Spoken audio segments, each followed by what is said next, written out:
Roman Urdu سے جان چھڑائیے۔ Roman Urdu سے مراد اردو الفاظ کو انگریزی حروف تہجی کی مدد سے لکھنا ہے۔ مثلا کتاب کو KITAAB لکھنا۔ اس طرز تحریر کو دشمن دوست اور دوست کو اردو کہا جائے تو بھیجا نہ ہوگا۔ اگر قارئین اس بات کو نہیں سمجھے کہ رومن اردو سے اردو رسم الخط کو کیا خطرہ لاحق ہے تو اس کو سمجھنے کے لیے ترکوں کی مثال دی جا سکتی ہے۔ سلطنت عثمانیہ کے زوال کے بعد 1928 میں سیکولر ذہنیت کے حامل کمال اتاترک نے کئی طریقوں سے اسلام سے اپنی نفرت کا اظہار کیا، جیسے کہ اذان پر پابندی، حج و عمرہ کرنے کو ممنوع قرار دے دیا گیا، آیا صوفیہ جیسی عظیم الشان مسجد کو میوزیم میں تبدیل کیا گیا، اور یہاں تک کہ ہجری کیلنڈر کی جگہ عیسوی کیلنڈر کو نافذ کیا گیا۔ کمال اتاترک نے اسلام دشمنی کا ایک اور ثبوت دیا کہ ترکی زبان جو عربی رسم الخط میں لکھی جاتی تھی اسے بدل کر رومن حروف میں لکھنے کا حکم دے دیا۔ جواز یہ پیش کیا گیا کہ اس سے شرع خواندگی اوپر آئے گی، لیکن اس اقدام کا اصل مقصد آنے والی ترک نسل کو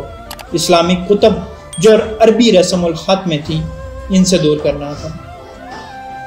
اس بات کا واضح ثبوت ترکی کے پہلے وزیر اعظم عصمت انونو کے ان الفاظ سے ہوتا ہے کہ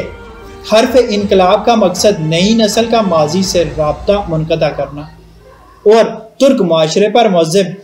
اسلام کی چھاپ اور اثر و رسوخ کو کمزور بنانا ہے۔ یہ اسلام دشمن منصوبہ کامیاب رہا اور آنے والی نسل دیگر کتب تو دور کی بات قرآن مجید پڑھنے میں بھی دشواری کا سامنا کر رہی تھی، کیونکہ قرآن مجید بھی عربی رسم الخط میں ہے۔ نتیجے کے طور پر سلطنت عثمانیہ کے زمانے میں لکھی جانے والی بیش بہا کتب کا خزانہ تو موجود تھا، لیکن ترک ان کتابوں کو پڑھنے سے قاصر تھے، اور کسی نے ان حالات کا کیا خوب تجزیہ کیا کہ ترک قوم رات کو سوئی تو پڑھی لکھی تھی لیکن صبح اٹھی تو ان پڑھ ہو چکی تھی، کیونکہ ان کا واسطہ ایک ایسے رسم الخط سے پڑا تھا جس سے وہ نابلد تھے۔ ترک اس حادثے کو اب تک نہیں بھولے، اور اسی حوالے سے صدر رجب طیب اردوان نے کہا تھا، دنیا میں مجھے ایسی کوئی قوم بتا دیں جو اپنی تاریخ اور تہذیب کے اصلی نسخوں ہی کو نہ پڑھ سکے۔ افسوس کہ ہماری قوم بھی ہر گزرتے دن اپنے رسم الخط کو فراموش کرتی جا رہی ہے، اور ہم بھی یہی غلطی دہرا رہے ہیں۔ حکومت کی جانب سے رفع عامہ کے لیے جاری ہونے والے پیغامات ہوں یا پھر موبائل کمپنیوں کی جانب سے موصول ہونے والے اشتہارات، اب ہر جگہ رومن اردو نے پنجے گاڑ لیے ہیں۔ اس بات سے قطع نظر کہ رومن اردو کا آغاز کب ہوا، لیکن اسے عروج سوشل میڈیا پلیٹ فارمز جیسے کہ فیس بک، ٹویٹر اور واٹس ایپ نے بخشا ہے۔ ابتدائی ایام میں جب موبائل فونز میں اردو کی بورڈ میسر نہ تھا تو رومن اردو لکھنا سب کی مجبوری تھی، لیکن یہ مجبوری ہماری عادت اور سستی بن گئی، اور اب اردو کی بورڈ موجود ہونے کے باوجود ہم رومن اردو کو چھوڑنے پر راضی نہیں۔ اگر آپ کے موبائل فون میں اردو کی بورڈ میسر نہیں تو پلے اسٹور سے بآسانی ڈاؤن لوڈ کر سکتے ہیں۔ کچھ افراد کا کہنا ہے کہ اردو کی بورڈ استعمال کرتے ہوئے اردو لکھنا مشکل اور وقت طلب کام ہے، تو ان کے لیے عرض ہے کہ جاپانی اور چینی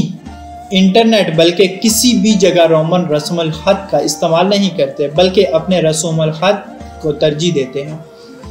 کیا اردو اب جاپانی اور چینی زبان سے بھی مشکل ہو گئی ہے، جو ہم اس سے دور ہو رہے ہیں؟ اسی طرح کچھ احباب اردو رسم الخط سے اس لیے بھاگتے ہیں کہ املا کی غلطی کے باعث کوئی ان کا مذاق نہ اڑائے، جیسے کہ اگر لفظ کام کو رومن اردو میں یعنی KAAM میں لکھنا ہو تو یوں لکھا جا سکتا ہے، KM لکھنے سے بھی کام بن جائے گا، بلکہ KAM کیونکہ اس کے لکھنے کا کوئی اصول نہیں۔ لیکن اگر اردو رسم الخط کا استعمال کرتے ہوئے کام کو کینچی والے قاف سے لکھ دیا گیا تو غلطی پکڑی جا سکتی ہے، لیکن اس میں گھبرانے کی کیا بات ہے؟ اگر کوئی ہماری املا کی تصحیح کر دے تو ہمیں اس کے لیے ان کا شکر گزار ہونا چاہیے۔